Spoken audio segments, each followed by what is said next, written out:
The sun blazed mercilessly over the New Mexico territory, as Dalton Quincy rode his chestnut mare along the dusty trail toward Fort Sumner, his weathered hands gripping the reins with the ease of a man who had spent 30 years of his life in the saddle.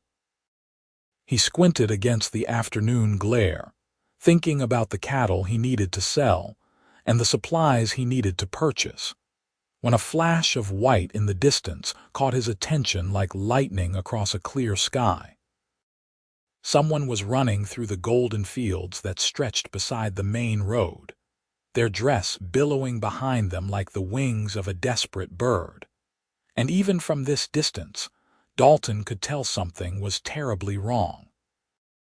He urged his mare forward, his heart beginning to pound with an urgency he had not felt in years.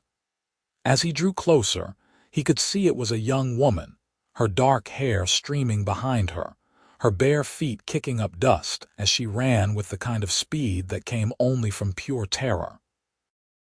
The white dress she wore was elaborate, expensive, with lace and silk that seemed entirely out of place in these wild fields. Dalton pulled his mare alongside her path and called out, his deep voice carrying across the open space. "Madam, are you in danger?" The woman stumbled, catching herself on a fence post, and turned to look at him with wide eyes the color of dark honey.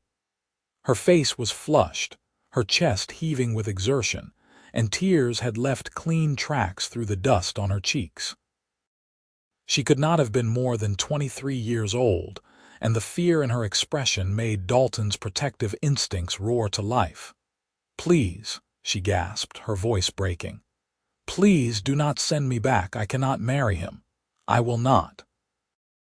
Dalton dismounted in one fluid motion, his boots hitting the ground with a soft thud. He kept his distance, not wanting to frighten her further, and held up his hands to show he meant no harm. "Nobody is sending you anywhere, madam. But you look like you could use some water and a moment to catch your breath." She studied him with those remarkable eyes, searching his face for any sign of deception. Whatever she saw there must have reassured her, because her shoulders sagged slightly, though she remained tense as a cornered animal. "They will be looking for me. My father, Mr. Ashford's men.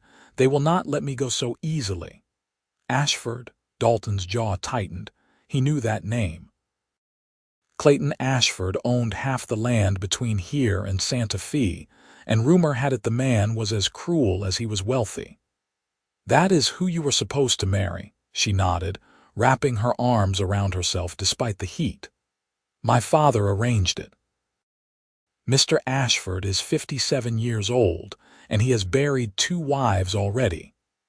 When I learned how they died, when I heard the servants whispering about the bruises and the screaming, I knew I could not go through with it. But my father would not listen. He said I was being hysterical, that I should be grateful for such an advantageous match." The disgust that rose in Dalton's throat was bitter. He had seen this before, fathers trading their daughters like cattle, caring more about land and money than about the happiness and safety of their own flesh and blood. "What is your name, madam?" "Amelia," she said softly. "Amelia Ashton." "Well, Miss Ashton, my name is Dalton Quincy, and I give you my word that I will help you any way I can. But first, let us get you somewhere safe. Can you ride?" "Yes," Amelia said, lifting her chin with a spark of defiance that Dalton found himself admiring. "I have been riding since I was 6 years old." He offered her his hand, and after a moment's hesitation, she took it. Her fingers were slender and trembling, but her grip was firm. Dalton helped her onto his mare, then swung up behind her, acutely aware of how improper this was, and how little he cared about propriety when a woman's life was at stake. "There is a ranch about 5 miles west of here. It belongs to a widow named Mrs. Carmen Rodriguez.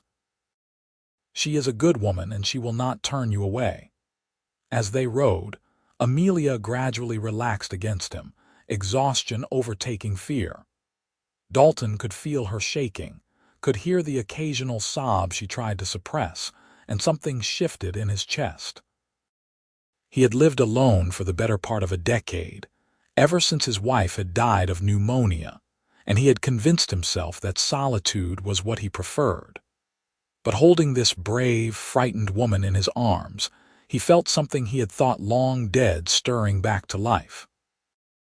The Rodriguez ranch appeared on the horizon as the sun began its descent toward evening. It was a modest spread, with a sturdy adobe house and several outbuildings surrounding a central courtyard. Mrs. Rodriguez herself came out to meet them, wiping her hands on her apron, her weathered face creasing with concern when she saw Amelia's disheveled state. "Dalton, what has happened here?" she asked in her accented English. "This is Miss Amelia Ashton," Dalton said, dismounting and then helping Amelia down. "She needs a safe place to stay, and I was hoping you might provide it." Mrs. Rodriguez took one look at Amelia's wedding dress and tear-stained face and seemed to understand everything without further explanation. Of course. Come inside, child. You look ready to collapse." Amelia turned to Dalton, her eyes filled with gratitude and something else, something that made his heart skip. "Thank you, Mr. Quincy. I do not know what would have happened if you had not found me." "You can call me Dalton," he said quietly, "and I will come back tomorrow to check on you if that is all right." "I would like that very much," Amelia whispered. Dalton rode back to his own ranch as darkness fell, his mind churning with plans and possibilities. He knew Ashford would not let this go. A man like that, with his pride and his power, would search every inch of the territory to find his runaway bride. And when he did, there would be hell to pay. True to his word, Dalton returned to the Rodriguez ranch the next morning. He found Amelia in the courtyard, dressed in a simple cotton dress that Mrs. Rodriguez had lent her, her hair braided down her back. She looked younger this way, more relaxed, though shadows still haunted her eyes. "Good morning," she said, a small smile playing at her lips. "Mrs. Rodriguez has been incredibly kind. She says I can stay here as long as I need." "That is good," Dalton said, dismounting. "But we need to talk about what comes next. Ashford will not stop looking for you." Amelia's smile faded. "I know, and my father will not forgive this humiliation." "But I cannot go back, Dalton. I would rather die than marry that man." "You will not have to do either," Dalton said firmly. "But we need a plan. Have you thought about where you might go, what you might do?" She looked down at her hands. "I have no money of my own. Everything I have belongs to my father, or it did. I have no skills except for needlework and playing the piano, nothing that would help me survive out here." Her voice broke slightly. "I feel so foolish. I ran without thinking, without any plan at all. I just knew I had to get away." Dalton stepped closer, and without thinking, he reached out and gently tilted her chin up so she had to meet his eyes. "You are not foolish. You are brave. Most people would have gone through with it, would have let themselves be trapped. You chose freedom, and that takes more courage than you know." The way Amelia looked at him in that moment made Dalton's breath catch. Her lips parted slightly, and he became intensely aware of how close they were standing, how the morning sun caught the gold flecks in her eyes, how much he wanted to kiss her. He dropped his hand and stepped back, clearing his throat. "I have an idea," he said. "My ranch could use help. I have been managing alone for years, but there is always more work than I can handle. You could stay there, help with the cooking and the household tasks. I would pay you a fair wage, and you would have a roof over your head and protection." Amelia's eyes widened. "Are you serious? But people would talk. A single woman living with a single man, it would ruin what little reputation I have left." "Let them talk," Dalton said. "Besides, Mrs. Rodriguez could stay with us for a while as a chaperone until things settled down. I would never do anything to compromise your honor, Amelia. You have my word on that." She studied him for a long moment, and Dalton felt as though she was seeing straight through to his soul. Finally, she nodded. "All right, I accept your offer, but only if you promise to let me earn my keep. I will not be a burden or a charity case." "Deal," Dalton said, extending his hand. When Amelia shook it, he felt that same jolt of electricity he had felt the day before, and he knew with certainty that his life was about to change in ways he could never have anticipated. The next few weeks passed in a blur of activity. Mrs. Rodriguez agreed to stay at Dalton's ranch for propriety's sake, though she spent most of her time in the small guest room or visiting with neighbors, leaving Dalton and Amelia to work side by side. Amelia proved to be a quick learner, tackling every task with determination. She learned to cook over the wood stove, to tend the vegetable garden, to mend fences and feed the chickens. Her hands, once soft and pampered, grew calloused and strong. Dalton found himself looking for excuses to be near her. He would offer to teach her how to rope a calf, standing behind her to guide her hands, breathing in the scent of lavender soap in her hair. He would linger over dinner, listening to her talk about the books she had read, the places she dreamed of seeing. She had a quick wit and a sharp mind, and she made him laugh in a way he had not laughed in years. But the shadow of Clayton Ashford hung over them like a storm cloud. Dalton heard through the grapevine that Ashford had men scouring the territory, offering a reward for information about Amelia's whereabouts. He heard that her father had disowned her publicly, declaring she was dead to him. Each piece of news made Dalton angrier, more determined to keep Amelia safe. One evening, as they sat on the porch watching the sunset paint the sky in shades of orange and purple, Amelia turned to him with tears in her eyes. "Do you ever regret helping me? Your life was peaceful before I came along. Now you are caught up in all this mess." Dalton reached over and took her hand, no longer caring about propriety or caution. "Amelia, meeting you was the best thing that has happened to me in 10 years. You have brought life back to this ranch, back to me. I do not regret a single moment." "Dalton," she whispered, her voice thick with emotion, "I think I am falling in love with you." His heart soared even as his mind filled with doubt. "You do not have to say that. You do not owe me anything." "I am not saying it because I owe you," Amelia said fiercely. "I am saying it because it is true. When I wake up in the morning, the first thing I think about is seeing you. When I go to bed at night, I lie awake remembering every word you said, every time you smiled at me. You make me feel safe and valued and seen in a way no one ever has before."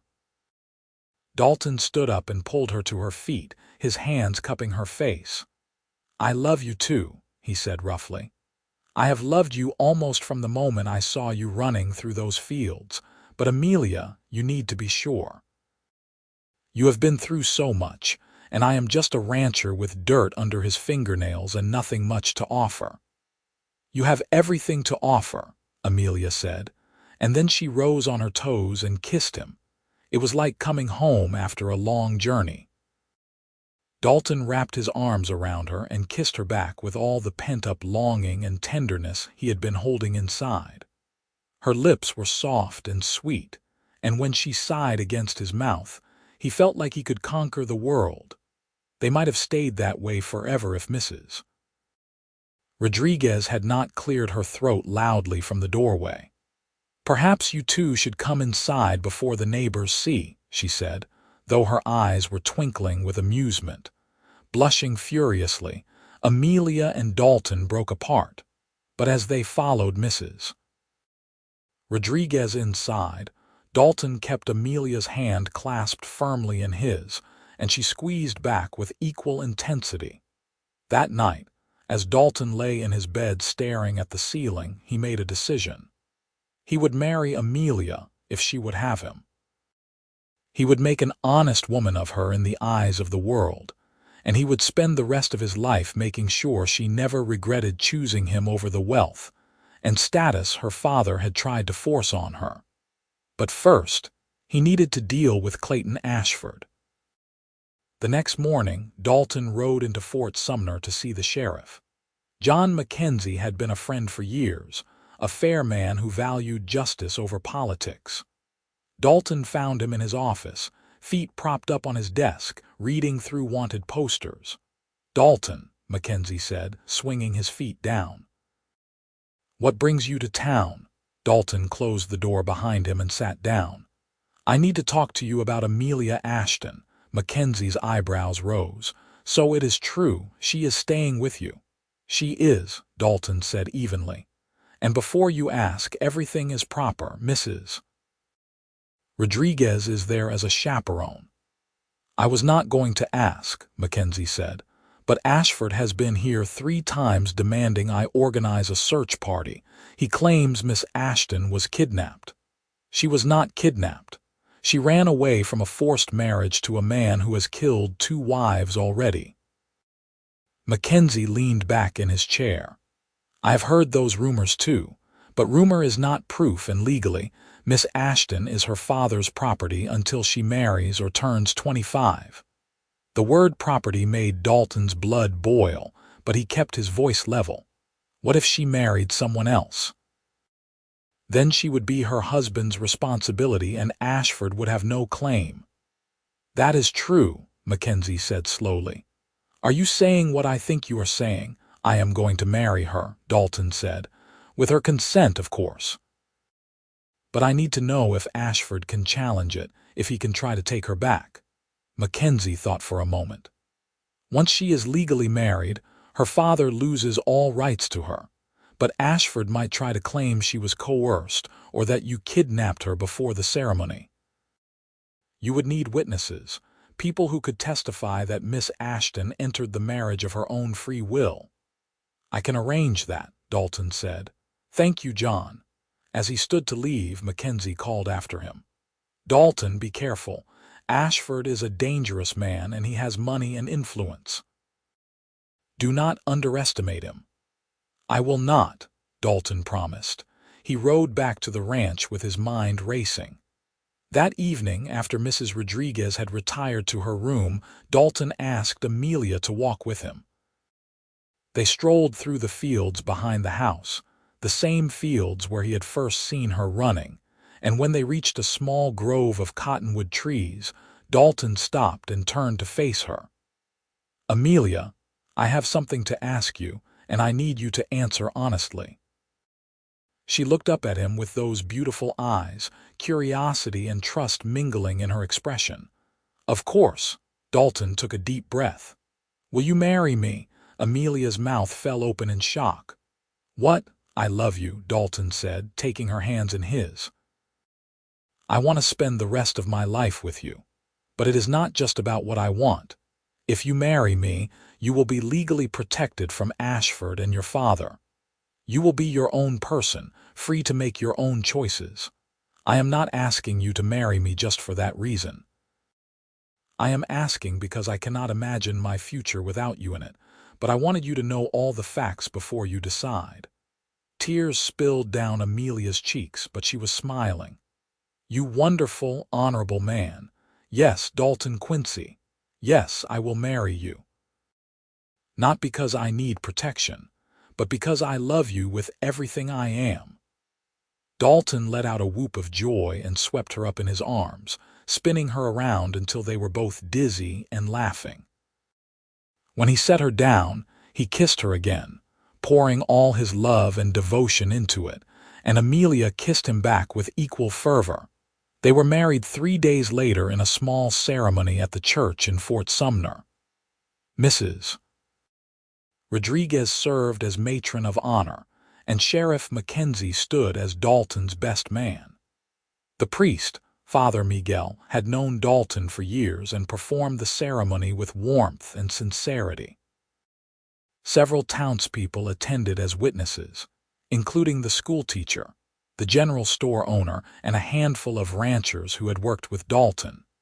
Amelia wore a simple blue dress that Mrs. Rodriguez had helped her sew, and she carried a bouquet of wildflowers that Dalton had picked that morning. She looked radiant, her face glowing with happiness, and when she said her vows, her voice was clear and strong. I, Amelia Ashton, take you, Dalton Quincy, to be my lawfully wedded husband.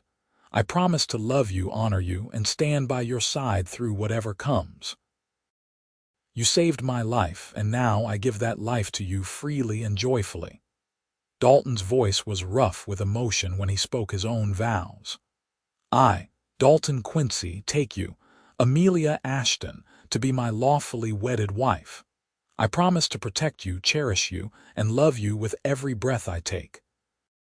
You have made me believe in happiness again, and I will spend the rest of my days making sure you never regret choosing me. When Father Miguel pronounced them man and wife, Dalton kissed his bride with such tenderness that several of the women in attendance dabbed at their eyes with handkerchiefs. The celebration afterward was simple but joyful. Mrs. Rodriguez had made a small cake, and the townspeople brought food and well wishes. For a few hours, Dalton allowed himself to relax and simply enjoy being married to the woman he loved. But that peace was shattered when Clayton Ashford walked into the church hall with 4 of his men behind him. The room fell silent. Ashford was a tall man with silver hair and cold blue eyes that swept over the gathering with contempt. His gaze landed on Amelia, and his lips curled into something that was not quite a smile. "So it is true," he said, his voice like gravel. "My runaway bride has married herself a dirt-poor rancher." Dalton stepped in front of Amelia, his hand instinctively moving toward his gun. "This is a private celebration, Ashford. You are not welcome here." "I do not care what I am or am not welcome to," Ashford said, moving closer. "That woman was promised to me. Her father and I had an agreement. An agreement that meant nothing to the woman involved," Dalton said coldly. "Amelia is my wife now, legally married in front of witnesses. You have no claim on her." Ashford's face darkened with rage. "Her father will hear about this. He will not stand for such disrespect." "My father disowned me," Amelia said, stepping out from behind Dalton. Her voice was steady despite the fear Dalton could see in her eyes. "He made it clear that I am dead to him. And even if he had not, I would still choose Dalton over you 1,000 times. You are a cruel man, Mr. Ashford, and I thank God every day that I escaped marrying you." Ashford's hand moved toward his own gun, but Sheriff Mackenzie stepped forward, his badge gleaming in the lamplight. "That is enough, Ashford. Miss Ashton, or rather Mrs. Quincy, has made her choice. It is legal and binding. If you threaten her or her husband, I will arrest you for disturbing the peace and making threats." For a long moment, Ashford stared at them all with pure hatred. Then he turned on his heel and stalked out, his men following. But as he reached the door, he looked back at Dalton. "This is not over, Quincy. You have made a powerful enemy today." "I will take my chances," Dalton said. After Ashford left, the celebration resumed, but the mood was more subdued. When the guests finally departed, Dalton and Amelia rode back to the ranch in the gathering darkness. Mrs. Rodriguez, having discreetly decided to spend the night with a friend in town to give the newlyweds their privacy. Inside the house, Dalton lit the lamps while Amelia stood in the center of the living room, suddenly shy. They had been living under the same roof for weeks, but everything felt different now. They were married, bound together in the eyes of God and the law, and the reality of it was overwhelming. Dalton approached her slowly, as if she were a wild horse he did not want to spook. "Are you all right?" "I am nervous," Amelia admitted, "but also happy." "Is that strange?" "Not strange at all," Dalton said gently. He cupped her face in his hands, his thumbs stroking her cheeks. "We do not have to do anything you are not ready for. We can just sleep, talk, whatever you want." Amelia rose on her toes and kissed him softly. I want to be your wife in every way. I want to belong to you, and I want you to belong to me." Dalton's control snapped. He kissed her deeply, hungrily, and Amelia responded with equal passion. He lifted her in his arms and carried her to the bedroom, kicking the door closed behind them. That night, they came together with a fierce tenderness, learning each other's bodies, whispering words of love and devotion. Amelia had been innocent before their marriage, but Dalton was patient and gentle, making sure her first time was filled with pleasure rather than pain. When they finally lay tangled together in the sheets, both breathless and satisfied, Amelia rested her head on Dalton's chest and sighed contentedly. "I never knew it could be like this," she murmured. "I never knew I could feel so complete." Dalton kissed the top of her head. "Neither did I." "You are my everything, Amelia." The next few months were the happiest of Dalton's life. He and Amelia fell into an easy rhythm, working the ranch during the day and falling into each other's arms at night. Amelia proved to be an excellent partner in every sense of the word. She kept the books for the ranch, organized the household with efficiency, and even helped with some of the lighter ranch work. She learned to shoot a rifle, much to Dalton's approval, and she became a familiar and respected figure in Fort Sumner. But the threat of Clayton Ashford never fully disappeared. Dalton heard reports of Ashford's men asking questions in town, saw them watching the ranch from a distance. He increased his vigilance, making sure Amelia was never alone, and he kept his guns cleaned and loaded. The confrontation came on a cold November morning. Dalton was out mending a fence when he saw a group of riders approaching. He recognized Ashford immediately, along with 6 armed men. Dalton whistled sharply, a signal he and Amelia had agreed upon, and he saw her appear in the doorway of the house, rifle in hand. Ashford reined in his horse a few yards from Dalton. "Quincy, we need to talk." "I have nothing to say to you," Dalton said, his hand resting on his gun. "You have taken something that belongs to me," Ashford said. "I am willing to pay you for her. Name your price." Dalton's vision went red with rage. "My wife is not for sale. Get off my land before I shoot you for trespassing." Ashford's face twisted with anger. "You think you can stand against me? I have money, power, influence. I will destroy you, Quincy. I will take your land, your cattle, everything you have, and then I will take her." "You will have to kill me first," Dalton said flatly. "That can be arranged," Ashford said, and his men reached for their guns. But before they could draw, a shot rang out from the house. One of Ashford's men yelped and dropped his weapon, clutching his hand. Amelia stood on the porch, her rifle smoking, her face set in determined lines. "The next shot goes through your heart, Mr. Ashford," she called out. "Leave my husband alone, or I will make you regret the day you ever heard my name." Sheriff Mackenzie chose that moment to arrive, riding hard with 3 deputies behind him. "What is going on here?" "Ashford and his men are threatening my wife and me," Dalton said, "and one of them was about to draw on me." Mackenzie looked at Ashford with disgust. "Is that true?" "This is a private matter," Ashford said through gritted teeth. "Threatening people with guns makes it a public matter," Mackenzie said. "You and your men need to leave now, and if I hear of you coming anywhere near the Quincy Ranch again, I will arrest you for harassment and attempted assault." Ashford stared at Amelia with such hatred that Dalton took a step forward, ready to put himself between them. But then Ashford jerked his horse around and rode off, his men following. The wounded man had to scramble to mount his horse one-handed, leaving a trail of blood drops in the dirt.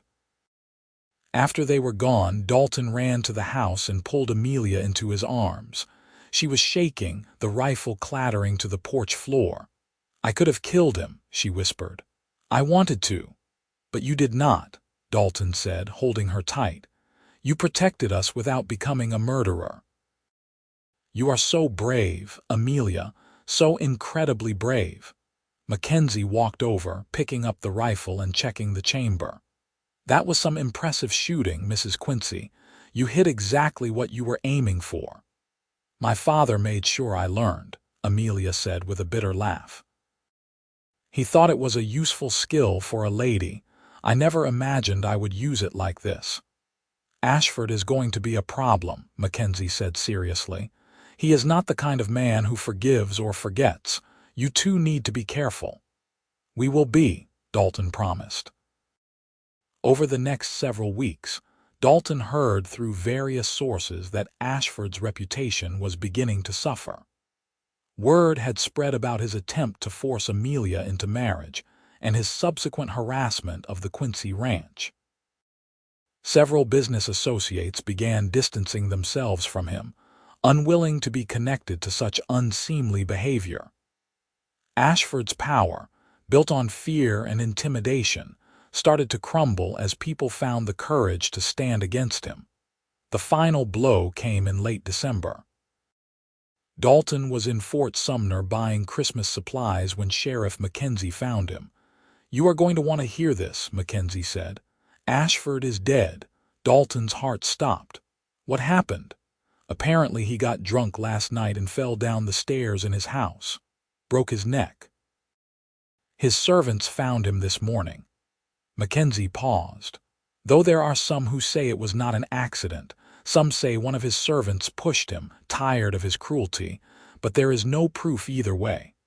Dalton did not know what to feel. Relief, certainly, that the threat to Amelia was gone, but also a strange sadness that a man's life had come to such an ignoble end. When he returned to the ranch and told Amelia the news, she burst into tears. "I know I should not mourn him," she sobbed. "He was a terrible man who would have made my life a living hell, but I never wanted him dead."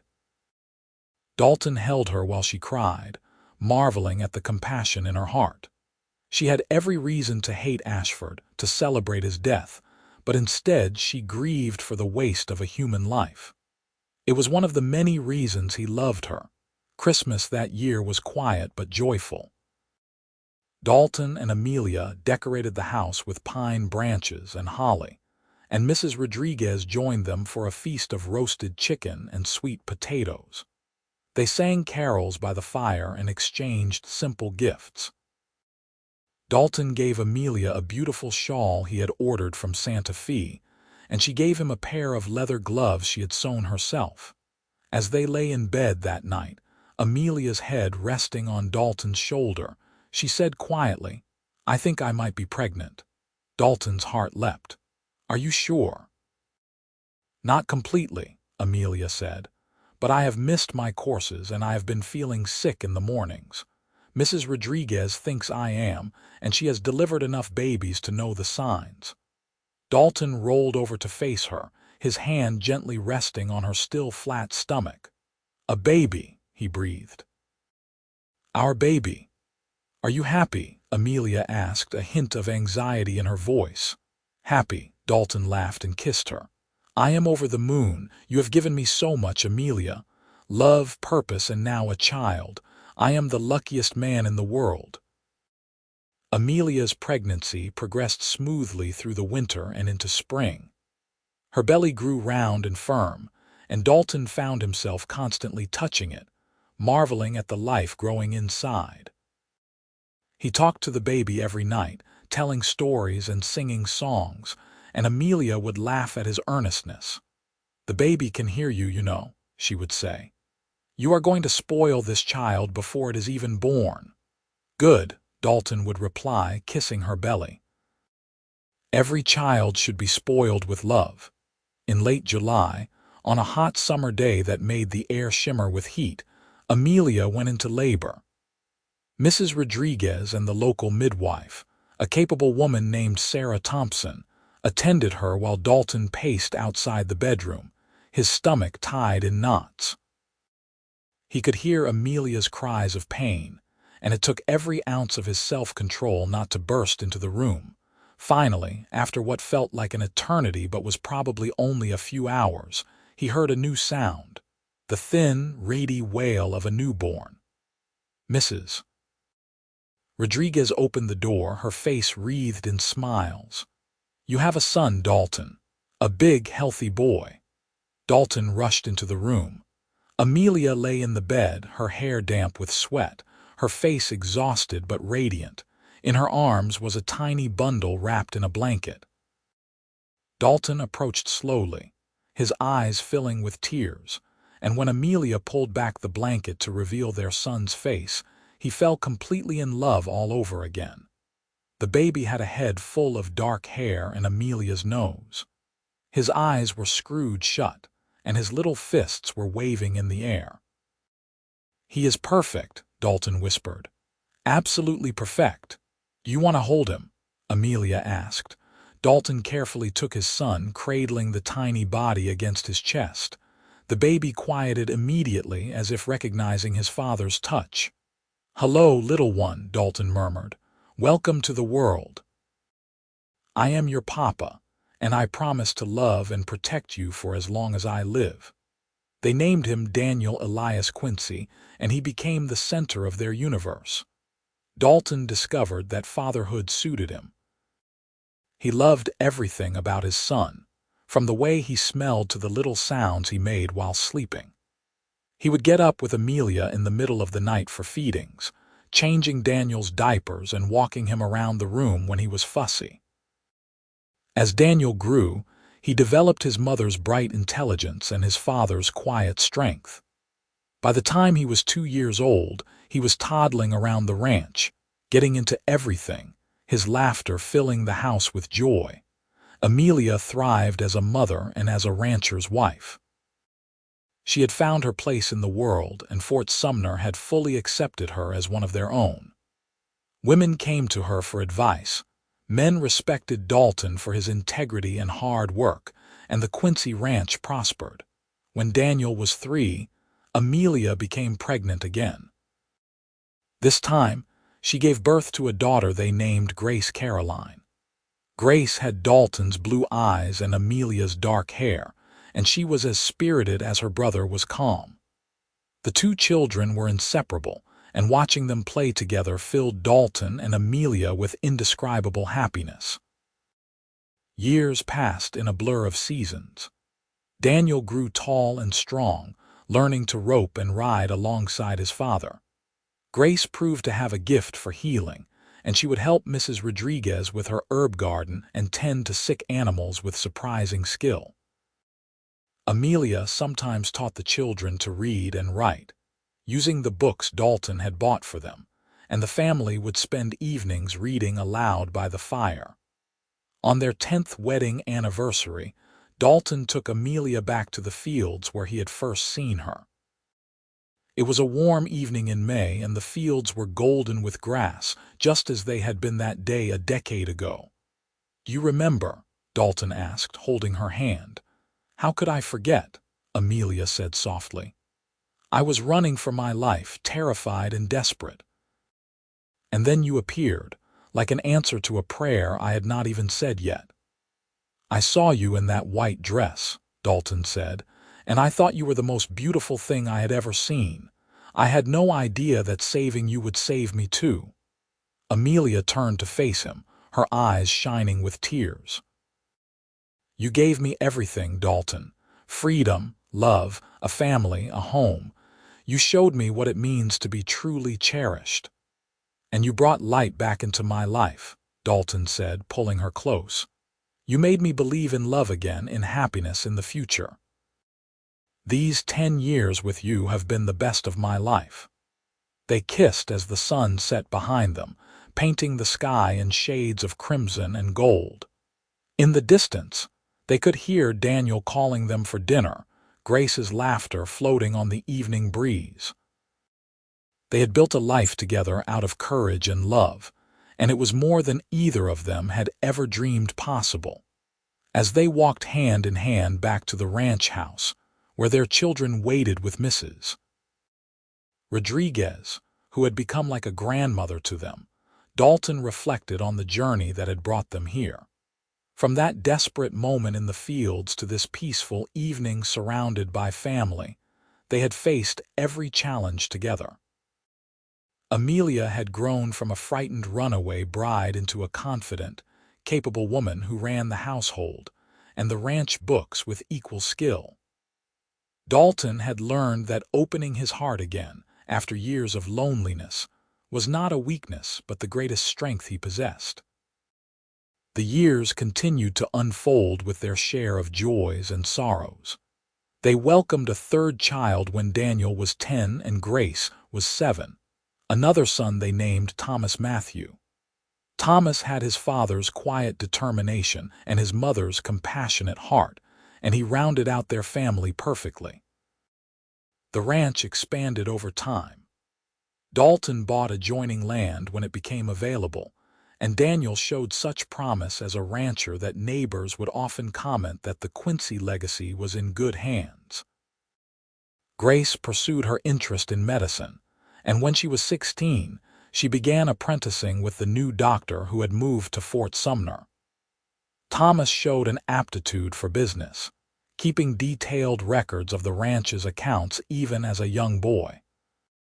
Amelia's father never reached out to reconcile, and eventually, word came that he had passed away. Amelia grieved the relationship they never had, but she had made peace with her choices long ago. She had her own family now, one built on love and mutual respect rather than control and obligation.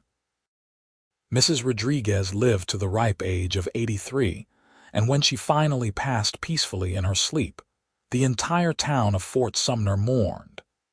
She had been a mother figure to Amelia, a grandmother to the children, and a dear friend to Dalton. They buried her in the town cemetery with a headstone that read, "Beloved friend and family." As Dalton and Amelia grew older, their love only deepened. They had weathered storms together, both literal and figurative. They had survived droughts and hard winters, celebrated births and mourned losses, and through it all, their commitment to each other never wavered. On their 25th anniversary, their children and grandchildren gathered at the ranch for a celebration. Daniel had married a sweet woman named Elizabeth, and they had 3 children of their own. Grace had married the doctor she had apprenticed with, a kind man named Robert, and they had 2 daughters. Thomas was courting a rancher's daughter from the neighboring spread, and everyone expected an engagement announcement soon. That evening, as the family gathered around a long table laden with food, Daniel stood and raised his glass. "I want to propose a toast," he said, his voice carrying across the gathering. "To my parents, Dalton and Amelia Quincy, you have shown us what true love looks like. You have built not just a ranch, but a legacy of kindness, integrity, and devotion. Everything good in my life I owe to the example you set. Thank you for being the best parents anyone could ask for." Everyone raised their glasses, and Amelia wiped tears from her eyes. Dalton squeezed her hand under the table, and when she looked at him, he mouthed the words, "I love you." Later that night, after the guests had departed and the house was quiet, Dalton and Amelia sat on the porch swing they had installed years ago. The stars blazed overhead, and the night air was cool and sweet. "You ever think about that day?" Amelia asked. "The day you found me in the fields?" "All the time," Dalton admitted. "I think about how different my life would be if I had ridden a different route that day, if I had not seen you. It terrifies me to imagine a world where we never met." "I think we were meant to find each other," Amelia said. "I believe that with all my heart." "You were my destiny, Dalton Quincy." "And you were mine," Dalton said, pulling her close. "Every day with you has been a gift." They sat together in comfortable silence, watching the stars and listening to the sounds of the night. Inside the house, they could hear their grandchildren laughing as Thomas told them a story. It was a sound that filled Dalton with profound contentment. As they aged into their 60s and then 70s, Dalton and Amelia gradually handed over more of the ranch operations to Daniel and Thomas. They remained active and engaged, but they also took time to simply enjoy each other's company. They would take long rides across the land they had built their life on, reminiscing about the years gone by. They would sit by the fire on winter evenings, holding hands and reading together. They traveled to Santa Fe and Albuquerque, seeing parts of the territory they had never had time to visit before. Grace became one of the most respected medical professionals in the region, treating patients with skill and compassion. She often said that her parents had taught her the importance of caring for others, and she lived that value every day. Daniel built the ranch into one of the most successful operations in New Mexico territory, but he never lost the humility and integrity his father had instilled in him. Thomas opened a general store in Fort Sumner that became the heart of the community, and he was known for his fair prices and generous credit terms for families in need. When Dalton was 78 years old, he fell ill with pneumonia. It was the same disease that had taken his first wife so many years ago, and despite Grace's best efforts and the care of every doctor within riding distance, they could not save him. Amelia sat by his bedside day and night, holding his hand and telling him stories of their life together. On a quiet morning in early spring, with the sun streaming through the bedroom window and Amelia's hand clasped in his, Dalton opened his eyes and smiled at his wife. "I am not afraid," he whispered. "I have lived a full life, a happy life because of you." "Do not leave me," Amelia pleaded, tears streaming down her face. "I am not ready to say goodbye." "You are the strongest woman I know," Dalton said, his voice growing weaker. "You will be fine. Our children will take care of you, and you will watch our grandchildren grow. And someday, when it is your time, I will be waiting for you. I promise." He closed his eyes then, and with a soft sigh, Dalton Quincy passed from this world. The funeral was the largest Fort Sumner had ever seen.